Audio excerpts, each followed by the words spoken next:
The intelligent investor अध्याय 8 investor और market fluctuations Hindi ऑडियोबुक.com। जो लोग लोकप्रिय होना चाहते हैं उनकी खुशी दूसरों पर निर्भर करती है। खुशी की चाहत रखने वालों की खुशी उनके नियंत्रण से बाहर के मूड के साथ होती है, लेकिन बुद्धिमानों की खुशी अपने स्वयं के स्वतंत्र कृत्यों से बढ़ती है। Marcus Aurelius. डॉक्टर जैकेल और मिस्टर मार्केट। ज्यादातर समय बाजार ज्यादातर शेयरों के मूल्य निर्धारण में सटीक होता है। लाखों खरीदार और विक्रेता सही कीमत पर कंपनियों के मूल्य निर्धारण में औसत अच्छा काम करते हैं, लेकिन कभी कभी कीमत सही नहीं होती, इसलिए निर्णय गलत हो जाते हैं। ऐसे समय में ग्राहम कहते हैं कि मिस्टर मार्केट की छवि को समझने की जरूरत होती है, जिसमें शायद सबसे शानदार मेटाफोर जो यह समझाने के लिए बनाया गया है कि स्टॉक कैसे गलत हो सकते हैं। मैनिक डिप्रेसिव मिस्टर मार्केट हमेशा स्टॉक के मूल्यांकन के हिसाब से या उस तरह कीमत नहीं देता है जिस तरह एक निजी खरीदार एक व्यवसाय को महत्व देता है।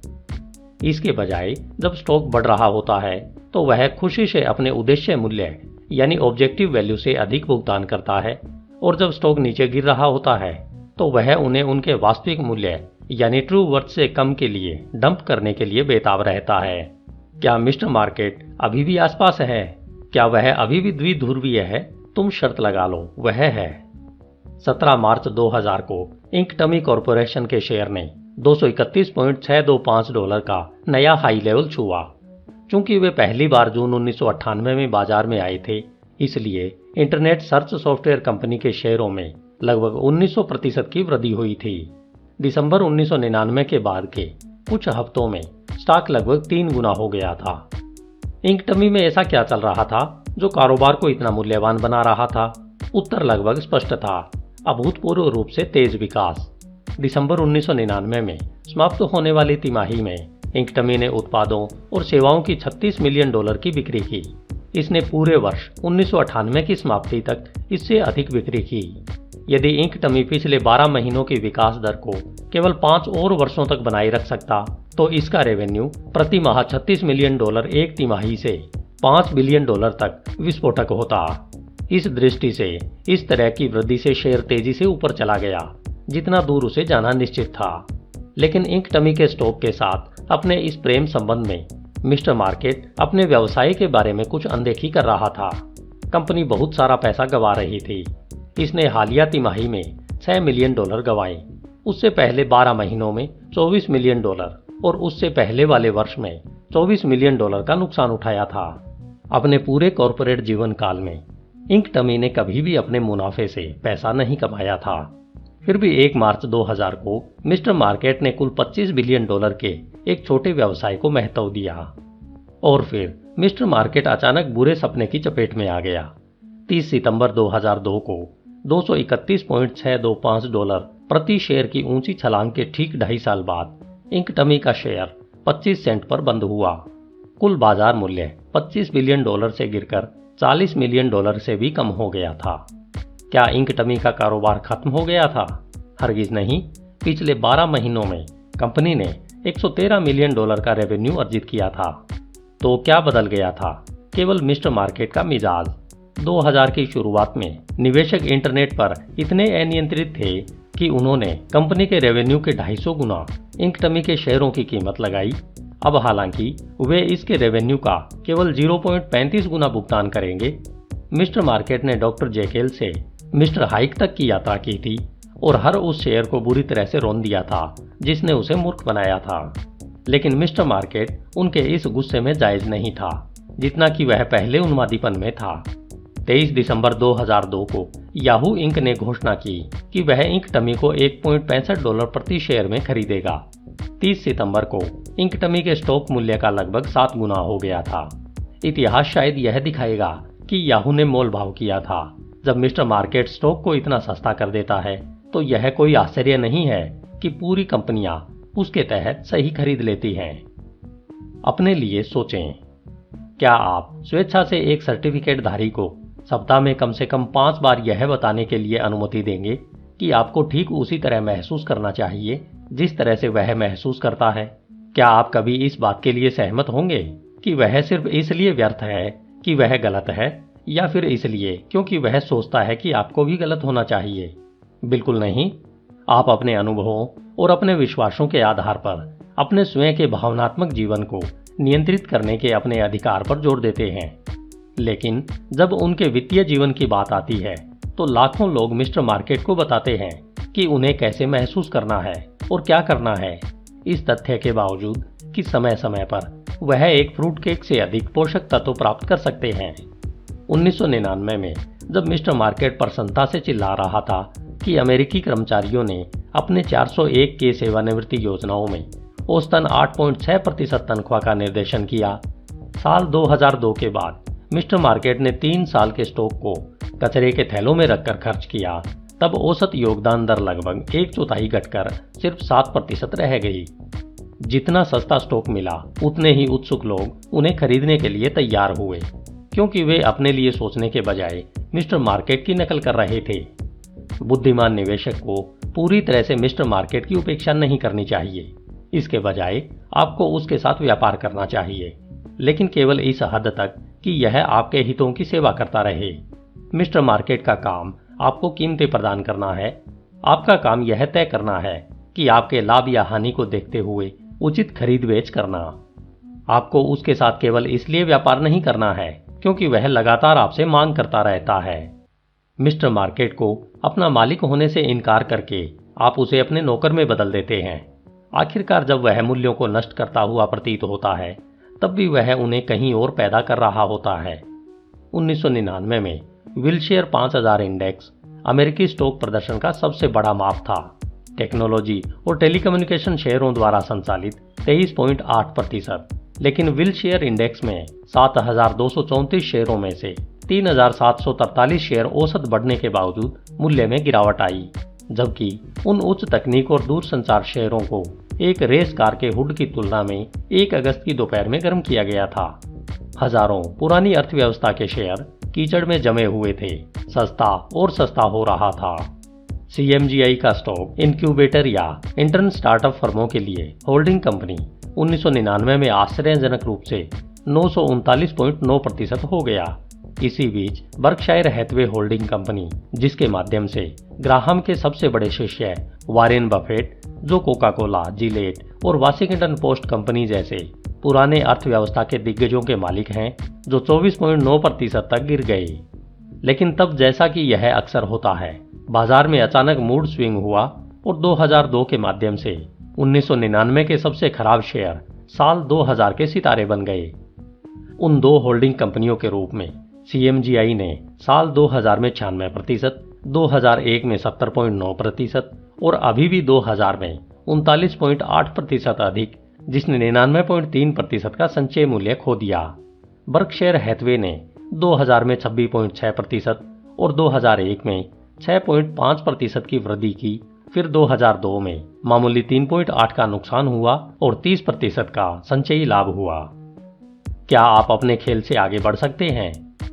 ग्राहम की सबसे शक्तिशाली अंतर्दृष्टि में से एक यह है कि जो निवेशक अपने आप को अपनी होल्डिंग में बाजार की गिरावट से चिंतित होने की अनुमति देते हैं, वह अपने बुनियादी लाभ को मूल नुकसान में बदल रहा है। मूल लाभ यानी बेसिक एडवांटेज। इन शब्दों से ग्राहम का अर्थ है कि बुद्धिमान व्यक्तिगत निवेशक को यह चुनने की पूरी स्वतंत्रता है कि वह मिस्टर मार्केट का पालन करे या नहीं। आपके पास खुद के लिए सोचने में सक्षम होने की लग्जरी है। हालांकि विशिष्ट मनी मैनेजर के पास मिस्टर मार्केट के हर कदम की नकल करने के अलावा कोई विकल्प नहीं है, जो हाई खरीदता है और कम बेच रहा है, जो अपने अनिश्चित चरणों में लगभग नासमझ है। यहाँ कुछ हैंडपिक म्यूचुअल फंड मैनेजर और अन्य पेशेवर निवेशक हैं जो इस प्रकार हैं। 1. मैनेजमेंट के तहत अरबों डॉलर के साथ उन्हें सबसे बड़े शेयरों की ओर बढ़ना चाहिए। केवल वे ही मल्टी डॉलर की मात्रा में खरीद सकते हैं जिन्हें अपने पोर्टफोलियो को भरने की जरूरत है। इस प्रकार कई फंड्स कुछ ही ओवर प्राइज्ड दिग्गजों के मालिक हैं। 2. बाजार में तेजी के साथ निवेशक फंड में और पैसा डालते हैं। मैनेजरों ने उस नई नकदी का उपयोग उन शेयरों को खरीदने के लिए किया है जो पहले से ही उनके पास है, जो कीमतों को और भी अधिक खतरनाक ऊंचाइयों पर ले जाते हैं। 3. यदि फंड मैनेजर बाजार में गिरावट आने पर अपने पैसे वापस मांगते हैं तो मैनेजरों को उन्हें नकद निकालने के लिए स्टॉक बेचने की आवश्यकता हो सकती है। जिस तरह फंड्स को एक बढ़ते हुए बाजार में इन्फ्लेटेड प्राइस पर स्टॉक खरीदने के लिए मजबूर किया जाता है, वैसे ही वे मजबूर विक्रेता बन जाते हैं क्योंकि स्टॉक फिर से सस्ते हो जाते हैं। 4. कई पोर्टफोलियो मैनेजरों को बाजार की धड़कन के लिए बोनस मिलता है, इसलिए वे S&P 500 इंडेक्स जैसे बेंचमार्क के खिलाफ अपने रिटर्न को जानबूझकर मापते हैं। यदि कोई कंपनी एक इंडेक्स में जुड़ जाती है तो सैकड़ों फंड्स उसे अनिवार्य रूप से खरीदते हैं। 5. फंड मैनेजरों को जल्दी से स्पेशलाइजेशन की उम्मीद होती है। जिस तरह दवा में सामान्य चिकित्सक ने बाल रोग विशेषज्ञ और जियाट्रिक ऑटोलिंगरोलाइजिस्ट को रास्ता दिया है, फंड मैनेजर्स को अपने छोटे ग्रोथ स्टॉक या केवल मिड साइज वैल्यू स्टॉक या कुछ और नहीं तो लार्ज ब्लेंड स्टॉक खरीदने चाहिए। यदि कोई कंपनी बहुत ज्यादा खरीदती है या बहुत छोटी कंपनी खरीदती है या बहुत सस्ते या बहुत थोड़े खरीदती है तो फंड को इसे बेचना पड़ता है, भले ही मैनेजर स्टॉक से प्यार करता हो। इसका कोई कारण नहीं है कि आप पेशेवरों के साथ भी ऐसा नहीं कर सकते। आप क्या नहीं कर सकते? अपने खेल में पेशेवरों को हरा सकते हैं। पेशेवर अपना खेल भी नहीं जीत सकते हैं। आप इसे क्यों खेलना चाहते हैं? यदि आप उनके नियमों का पालन करते हैं तो आप हार जाएंगे, क्योंकि आप मिस्टर मार्केट के एक दास के रूप में पेशेवरों के रूप में समाप्त हो जाएंगे। इसके बजाय पहचानें कि समझदारी से निवेश करना नियंत्रणीय को नियंत्रित करने के बारे में है। आप यह नियंत्रित नहीं कर सकते हैं कि आपके द्वारा खरीदे गए शेयर या फंड आज, अगले हफ्ते, इस महीने या इस साल बाजार में बेहतर प्रदर्शन करेंगे या नहीं। अल्पावधि में आपके रिटर्न हमेशा मिस्टर मार्केट और उनके स्वामियों के लिए बंधक होंगे, लेकिन आप इन्हें नियंत्रित कर सकते हैं। 1. आपकी ब्रोकरेज लागत। कभी कभी धैर्यपूर्वक और सस्ती ट्रेडिंग करके आप इसे कम कर सकते हैं। 2. आपकी ओनरशिप कॉस्ट। अत्यधिक वार्षिक खर्चों के साथ म्यूचुअल फंड्स खरीदने से इनकार करके। 3. अपनी उम्मीदों में यथार्थवाद का उपयोग करके अपने रिटर्न का अनुमान लगाने के लिए ज्यादा कल्पना नहीं करके। 4. आपका जोखिम। आपकी कुल संपत्ति का कुछ हिस्सा शेयर बाजार में डालकर डाइवर्सिफाई करके और रीबैलेंसिंग करके। 5. आपके टैक्स बिल्स। कम से कम 1 वर्ष के लिए और जब भी संभव हो कम से कम 5 साल के लिए अपने पूंजी लाभदेयता को कम करने के लिए शेयरों को होल्ड करके। 6. और सबसे बढ़कर आपके अपने व्यवहार से। यदि आप फाइनेंशियल टीवी देखते हैं या अधिकांश मार्केट एडिटोरियल को पढ़ते हैं तो आप सोचते होंगे कि निवेश किसी प्रकार का खेल, युद्ध या शत्रुतापूर्ण जंगल में जीवित रहने जैसा संघर्ष है, लेकिन अपने खेल में दूसरों की पिटाई के बारे में सोचना निवेश नहीं है। यह अपने खेल में खुद को नियंत्रित करने के बारे में है। बुद्धिमान निवेशक के लिए चुनौती उन शेयरों को ढूंढना नहीं है जो सबसे ऊपर या सबसे नीचे जाएंगे, बल्कि अपने आप को अपने सबसे बड़े दुश्मन होने से रोकने के लिए केवल इसलिए हाई खरीद से कि मिस्टर मार्केट कहते हैं खरीदो, वह केवल इसलिए कम बिकना क्योंकि मिस्टर मार्केट कहते हैं कि बेचो। यदि आप इन्वेस्टमेंट होरिजन लंबे समय से कर रहे हैं तो कम से कम 25 या 30 साल तक केवल एक समझदार दृष्टिकोण रखें। हर महीने स्वचालित रूप से खरीदें और जब भी आप कुछ पैसे को इन्वेस्ट कर सकते हैं करें। इस आजीवन होल्डिंग के लिए सबसे अच्छा विकल्प कुल स्टॉक मार्केट इंडेक्स फंड है। इसे केवल नकदी की जबरदस्त जरूरत होने पर ही बेचें। एक बुद्धिमान निवेशक होने के लिए आपको अपनी वित्तीय सफलता का आंकलन करने से भी इनकार करना चाहिए कि किसी एक समूह ने इसे कैसे किया है। यदि आप ड्यूक, डल्लास या डेनवर में कोई व्यक्ति हैं जिसने S&P 500 में बहुत कमाया है तो आप एक पैसा भी खराब नहीं है, क्योंकि किसी ने भी इतना नहीं जाना है कि वह मार्केट को धराशायी कर देगा। मैंने एक बार फ्लोरिडा के सबसे धनी सेवानिवृत्त समुदायों में से एक बोका रैटन में सेवानिवृत्त लोगों के एक समूह का साक्षात्कार लिया। मैंने इन लोगों से पूछा, जो ज्यादातर अपने 70 के दशक में थे, अगर उन्होंने अपने निवेशक जीवन काल में बाजार को हराया था तो वे बताएं। कुछ ने कहा हाँ, कुछ ने कहा नहीं, लेकिन सभी निश्चित नहीं थे। फिर एक आदमी ने कहा, कौन परवाह करता है, मुझे पता है कि मेरे निवेश ने बोका को समाप्त करने के लिए पर्याप्त कमाई की है। क्या इससे ज्यादा सही जवाब हो सकता है? आखिरकार निवेश का पूरा बिंदु औसत से अधिक पैसा कमाना नहीं है, बल्कि अपनी जरूरतों को पूरा करने के लिए पर्याप्त धन अर्जित करना है। आपकी निवेश की सफलता को मापने का सबसे अच्छा तरीका यह नहीं है कि क्या आप बाजार को हरा रहे हैं, बल्कि यह भी कि क्या आप एक वित्तीय योजना और व्यवहार में अनुशासन रखते हैं जो आपको उस जगह पर ले जाने की संभावना पैदा करता है जहां आप जाना चाहते हैं। अंत में किसी और से पहले फिनिशिंग लाइन को पार करने के लिए क्या मायने नहीं रखता है, लेकिन यह सुनिश्चित करें कि आप इसे पार करते हैं। फिर निवेशकों को मिस्टर मार्केट इतना मोहक क्यों लगता है? यह पता चला है कि हमारे दिमाग को मुश्किल में डालने में हमें मुश्किल होती है। इंसान पैटर्न चाहने वाले होते हैं। मनोवैज्ञानिकों ने दिखाया है कि यदि आप एक रैंडम सीक्वेंस वाले लोगों को प्रस्तुत करते हैं और उन्हें बताएं कि यह अप्रत्याशित है, वे फिर भी यह अनुमान लगाने की कोशिश करने पर जोर देंगे कि आगे क्या हो रहा है। इसी तरह हम जानते हैं कि पासे का अगला रोल 7 होगा। एक बेसबॉल खिलाड़ी बेस हिट करने वाला है। वह पावर बॉल लॉटरी में अगली जीत संख्या निश्चित रूप से 4, 27, 9, 16 या 42 होगी और यह हार्ट लिटिल स्टाक अगला माइक्रोसॉफ्ट ही होगा। न्यूरोसाइंस में नए शोध के आधार पर पता चला है कि हमारे दिमाग को उन रुझानों का अनुभव करने के लिए डिजाइन किया गया है जहां वे मौजूद नहीं है। यह एक घटना के बाद एक पंक्ति में सिर्फ 2 या 3 बार होता है। मानव मस्तिष्क के क्षेत्रों को पूर्वकाल सिंगुलेट और नाभिक एक्यूबमस कहा जाता है। स्वचालित रूप से यह फिर से हो जाएगा। यदि यह इसे दोहराता है तो डोपामाइन नामक एक प्राकृतिक रसायन जारी किया जाता है जो आपके मस्तिष्क को एक नरम उत्साह के साथ बढ़ा देता है। इस प्रकार यदि कोई स्टॉक लगातार कई बार ऊपर जाता है तो आप उम्मीद करते हैं कि यह जारी रहेगा और स्टॉक बढ़ने पर आपका मस्तिष्क रसायन बदलता है जिससे आपको नेचुरल हाई मिलता है। आप प्रभावी रूप से अपनी भविष्यवाणियों के आदी हो जाते हैं।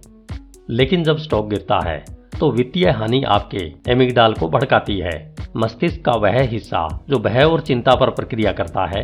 इस समय आप अपने दिल की धड़कन को बढ़ने से रोक नहीं सकते हैं। अगर आग का अलार्म बंद हो जाता है तब वैसे भी आप आग की लपटों से बच नहीं सकते हैं। तब स्टॉक की कीमतें गिरने पर आप भयभीत महसूस न करने में अपनी मदद नहीं कर सकते हैं। वास्तव में मनोवैज्ञानिक डेनियल कहमैन और एमोस टाउस्की ने बताया है कि वित्तीय नुकसान का दर्द एक समान लाभ की खुशी के मुकाबले दोगुने से अधिक तीव्र होता है। एक शेयर पर $1000 बनाना बहुत अच्छा लगता है, लेकिन $1000 का नुकसान एक भावनात्मक दीवार को 2 बार से अधिक शक्तिशाली बनाता है। पैसा खोना इतना दर्दनाक है कि बहुत से लोग किसी और नुकसान की आशंका से घबरा जाते हैं और कम कीमत पर बेच देते हैं या अधिक खरीदने से इनकार कर देते हैं। यह स्पष्ट करने में मदद करता है कि हम बाजार में गिरावट के कच्चे परिणाम को ठीक क्यों करते हैं और नुकसान को अनुपात में रखना भूल जाते हैं। इसलिए अगर एक टीवी रिपोर्टर का कहना है बाजार डूब रहा है, डाउ 100 अंक नीचे है, ज्यादातर लोग सहज रूप से कांप उठते हैं। लेकिन डाउ के 8000 के हालिया स्तर पर यह सिर्फ 1.2% की गिरावट है। अब सोचें कि आज के दिन का तापमान 81 डिग्री होता है तो यह कितना हास्यास्पद लगेगा कि टीवी की तड़क भड़क ने कहा तापमान गिर रहा है, यह 81 डिग्री से गिरकर 80 डिग्री हो गया है, वह भी 1.2% की गिरावट है। जब आप बाजार की कीमतों को प्रतिशत के संदर्भ में देखना भूल जाते हैं तो मामूली कंपन से घबराना आसान हो जाता है। 1990 के दशक के उत्तरार्ध में कई लोगों को यह महसूस हुआ कि वे अंधेरे में थे, जब तक कि वे दिन में कई बार अपने शेयरों की कीमतों की जांच नहीं कर लेते थे।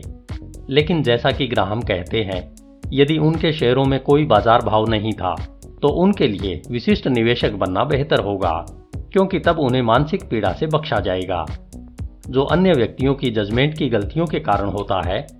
1:24 पर आपके स्टॉक पोर्टफोलियो का मूल्य 1:37 पर फिर से यह सब जांचने के लिए आप मजबूर महसूस करते हैं तो अपने आप से ये प्रश्न पूछें। 1. क्या मैंने 1:24 पर अपने घर के बाजार मूल्य की जांच के लिए एक रियल एस्टेट एजेंट को बुलाया था? क्या मुझे 1:37 पर उसे दोबारा बुलाना चाहिए? 2. अगर यह मेरे पास होता तो क्या कीमत बदल जाती? अगर ऐसा होता तो क्या मैं अपना घर बेचने के लिए दौड़ पड़ता? 3. मेरे घर का बाजार मूल्य मिनट दर मिनट की जांच करके या यह जानकर भी क्या मैं समय के साथ इसके मूल्य को बढ़ने से रोक सकता हूं? इन प्रश्नों का एकमात्र संभावित उत्तर निश्चित रूप से नहीं है और आपको अपने पोर्टफोलियो को 10, 20 या 30 वर्ष के लिए निवेश होरिजन की तरह देखना चाहिए। मिस्टर मार्केट के दैनिक डिप्सी डूडल से कोई फर्क नहीं पड़ता। किसी भी मामले में आने वाले वर्षों के लिए निवेश करने वाले किसी भी व्यक्ति के लिए स्टॉक की कीमतें गिरना अच्छी खबर है। यह बुरा नहीं है, क्योंकि वे आपको कम पैसे में अधिक खरीदने में सक्षम बनाते हैं। लंबे और आगे के स्टॉक में गिरावट आती ही है, और जितना अधिक आप खरीदते रहते हैं और अंत तक आप स्थिर रहते हैं, तो उतने ही अधिक पैसे आप अंत में बनाएंगे। एक बेयर बाजार से डरने की बजाय आपको इसे गले लगाना चाहिए। बुद्धिमान निवेशक को स्टॉक या म्यूचुअल फंड के मालिक होने के बावजूद पूरी तरह से आरामदायक होना चाहिए। भले ही शेयर बाजार ने अपने 10 वर्षों के लिए दैनिक कीमतों की आपूर्ति बंद कर दी हो। न्यूरो साइंटिस्ट एंटोनियो डेमासियो बताते हैं, यदि आपको एहसास है कि आप अपने नियंत्रण में नहीं है, तो हाई खरीदने और कम बेचने के लिए अपनी जैविक प्रवृत्ति को स्वीकार करके आप डॉलर की औसत लागत आवश्यकता को स्वीकार कर सकते हैं। अपने बहुत से पोर्टफोलियो को स्थायी ऑटो पायलट पर रखकर आप भविष्यवाणी की लत से लड़ सकते हैं, अपने दीर्घकालीन वित्तीय लक्ष्यों पर ध्यान केंद्रित कर सकते हैं और मिस्टर मार्केट के मिजाज को समझ सकते हैं। यद्यपि ग्राहम सिखाते हैं कि आपको तब खरीदना चाहिए जब मिस्टर मार्केट चिल्ला रहा हो, बेचते रहें। यह बुद्धिमान निवेशक को समझाने के लिए एक उदाहरण है। एक बेयर बाजार में बेचना समझ में आता है जब अगर आप पर टैक्स की मार पड़ती है। अमेरिकी आंतरिक राजस्व संहिता आपको साधारण आय में $3000 तक की छूट देने के लिए आपको अपने वास्तविक नुकसान का उपयोग करने की अनुमति देते हैं। मान लीजिए कि आपने जनवरी 2000 में कोका कोला स्टॉक के 200 शेयर $60 प्रति शेयर के हिसाब से कुल $12000 का निवेश करते हैं।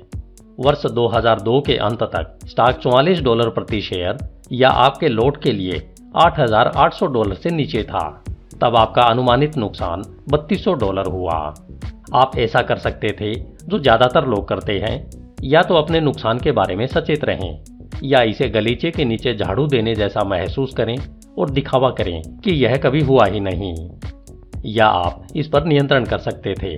2002 समाप्त होने से पहले आप अपने सभी कोक शेयर बेच सकते थे, $3200 के नुकसान में ताला लगा सकते थे। IRS नियमों का पालन करने के लिए 31 दिनों के इंतजार के बाद आप कोक के 200 शेयरों को फिर से खरीद लेंगे। परिणामतः आप 2002 में अपनी कर योग्य आय को $3000 से कम करने में सक्षम होते, और आप 2003 में अपनी आय को ऑफसेट करने के लिए शेष $200 के नुकसान का उपयोग कर सकते थे। और इससे बेहतर आप अभी भी एक कंपनी के मालिक होंगे जिसका भविष्य आप पर विश्वास करता है। लेकिन अब जितना आपने पहली बार भुगतान किया है, उससे लगभग 1/3 कम आपके पास होगा। अंकल सैम आपके नुकसान की भरपाई के साथ नुकसान में बेचने और ताला लगाने का मतलब बता सकते हैं। अगर अंकल सैम तुलना करके मिस्टर मार्केट को तार्किक बनाना चाहते हैं, तो हम किससे शिकायत करें? ग्राहम आपको एक इन्वेस्टर बनने के लिए एक इन्वेस्टमेंट ओनर्स कॉन्ट्रैक्ट साइन करने के लिए कहते हैं, जो इस प्रकार है। मैं अपना नाम इसके द्वारा बताता हूं कि मैं एक निवेशक हूं जो भविष्य में कई वर्षों तक धन संचय करना चाहता हूं। मुझे पता है कि कई बार ऐसा होगा जब मुझे स्टॉक या बॉन्ड में निवेश करने के लिए लुभाया जाएगा, क्योंकि उनका मूल्य ऊपर जा रहा है, और दूसरी बार जब मैं अपने निवेश को बेचने के लिए जाऊंगा तो ये मुझे लुभाएंगे क्योंकि वे नीचे चले गए हैं। मैं इसके द्वारा अपने अजनबियों को मेरे लिए वित्तीय निर्णय लेने देने से मना करता हूं। मैं आगे कभी निवेश नहीं करने के लिए प्रतिबद्धता जताता हूं, क्योंकि शेयर बाजार ऊपर चला गया है, और कभी बिकने वाला नहीं है क्योंकि यह नीचे चला गया है। इसके बजाय मैं प्रत्येक म्यूचुअल फंड और विविध पोर्टफोलियो में एक स्वचालित निवेश योजना या रुपए लागत औसत कार्यक्रम के माध्यम से प्रति माह खालिस्तान रुपए का निवेश करूंगा। जब भी मैं नकदी को निवेश करने की स्थिति में होऊंगा, मैं अतिरिक्त मात्रा में निवेश करूंगा। मैं इसके द्वारा घोषणा करता हूं कि मैं इसमें से प्रत्येक निवेश को कम से कम निम्नलिखित तिथि, जो इस संपर्क की तारीख के बाद न्यूनतम 10 वर्ष का होना चाहिए, के माध्यम से होल्ड करूंगा। यहां तिथि लिखें। इस अनुबंध की शर्तों के तहत अनुमति दिए गए एकमात्र अपवाद हैं नकदी की अचानक आवश्यकता, जैसे कि स्वास्थ्य देखभाल की आपात स्थिति या मेरी नौकरी का नुकसान, या एक योजनाबद्ध व्यय जैसे आवास डाउन पेमेंट या ट्यूशन बिल। मैं केवल शर्तों का पालन करने के लिए अपना इरादा बताते हुए इस अनुबंध के नीचे हस्ताक्षर करता हूं। लेकिन जब भी मैं अपने किसी भी निवेश को बेचने के लिए ललचाया जाता हूं, तो मुझे इस दस्तावेज को फिर से पढ़ना होगा। यह अनुबंध केवल तभी मान्य होता है जब कम से कम एक गवाह द्वारा हस्ताक्षरित किया जाता है और उसे एक सुरक्षित स्थान पर रखा जाना चाहिए जो भविष्य के संदर्भ में आसानी से उपलब्ध हो। हस्ताक्षर, दिनांक और एक गवाह के सिग्नेचर। अब आप इस कॉन्ट्रैक्ट को साइन करके एक ऐसे स्थान पर रख लें जहां से आपको आसानी से उपलब्ध हो सके। धन्यवाद। HindiAudiobook.com। आपका दिन शुभ हो।